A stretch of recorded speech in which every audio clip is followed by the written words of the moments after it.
Bismillahirrahmanirrahim. Assalamualaikum warahmatullahi wabarakatuh. Saya Puji Setiawati dari Prodi Bahasa Inggris Universitas Pancasakti Bekasi akan mempresentasikan tugas UAS dari mata kuliah Filsafat Pendidikan dengan dosen pengampu yaitu Ibu Arif Fajar Isdiati M.Hum.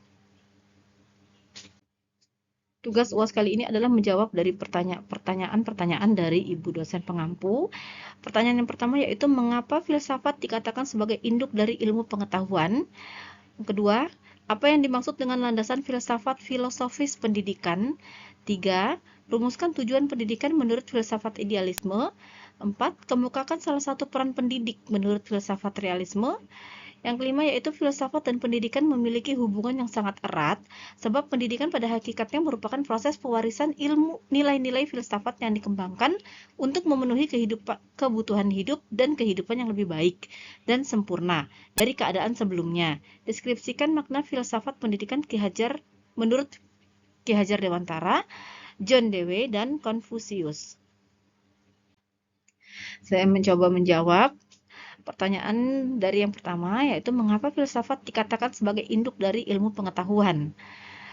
Filsafat dipandang sebagai induk dari segala ilmu karena filsafat telah berjasa dalam kelahiran berbagai disiplin ilmu, kajian, gagasan, serta aliran ideologi hingga saat ini, baik dalam ilmu sosial seperti ilmu pemerintahan maupun ilmu alam seperti fisika.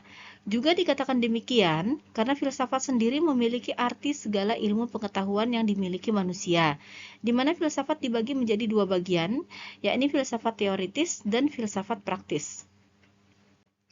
Pertanyaan yang kedua yaitu apa yang dimaksud dengan landasan filosofis pendidikan? Landasan filosofis pendidikan merupakan seperangkat pemikiran-pemikiran dan asumsi yang dijadikan tolak titik dalam merumuskan konsep-konsep pendidikan.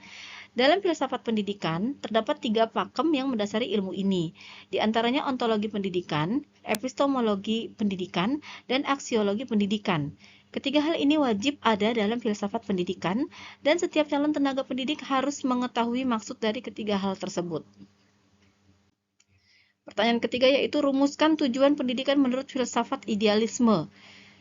Tujuan pendidikan menurut filsafat idealisme adalah mendorong anak didik untuk mencari kebenaran.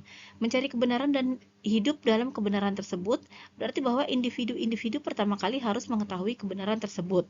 Tujuan pendidikan idealisme adalah juga ketepatan mutlak. Untuk itu, kurikulum seyogyanya bersifat tetap dan tidak menerima perkembangan. Begitupun peranan pendidik menurut aliran ini adalah memenuhi akal peserta didik dengan hakikat-hakikat dan pengetahuan yang tepat. Pertanyaan keempat yaitu kemukakan salah satu peran pendidik menurut filsafat realisme. Peranan pendidik adalah menguasai pengetahuan, terampil dalam teknik mengajar, dan dengan keras menuntut prestasi peserta didik. Pendidikan menurut aliran realisme menekankan pada pendidikan peserta didik agar mampu melaksanakan tanggung jawab sosial dalam menjalani kehidupan bermasyarakat. Untuk mencapainya, diperlukan pendidikan yang ketat dan sistematis dengan dukungan kurikulum yang komprehensif dan kegiatan belajar yang teratur di bawah arahan oleh tenaga pendidik. Pertanyaan yang kelima yaitu, filsafat dan pendidikan memiliki hubungan yang sangat erat, sebab pendidikan pada hakikatnya merupakan proses pewarisan nilai-nilai filsafat yang dikembangkan untuk memenuhi kebutuhan hidup dan kehidupan yang lebih baik dan sempurna dari keadaan sebelumnya. Deskripsikan makna filsafat pendidikan menurut Ki Hajar Dewantara, John Dewey, dan Confucius. Menurut pendapat dari Ki Hajar Dewantara, pendidikan lebih memerdekakan manusia dari aspek hidup batin atau cara berpikir dan mengambil keputusan dan bermartabat, yang intinya membuat manusia sanggup mengangkat harkat dan martabatnya dalam kehidupan sosial, bermasyarakat, dan bahkan dalam pergaulan. Menurut John Dewey, menekankan pendidikan yang berbasis pengalaman atau experiential education, di mana anak mempertanyakan segala sesuatu yang dialaminya, memikirkannya dan mencari solusi masalah yang dihadapi, atau dalam istilah learning by doing atau participative learning. Metode ini banyak diaplikasikan dalam bentuk pembelajaran diskusi kelompok atau praktikum. Pada perkembangannya, filsafat pendidikan pragmatisme telah menunjukkan konsistensinya di dunia pendidikan, terutama saat ini yang diterapkan pada kurikulum 2012 di Indonesia.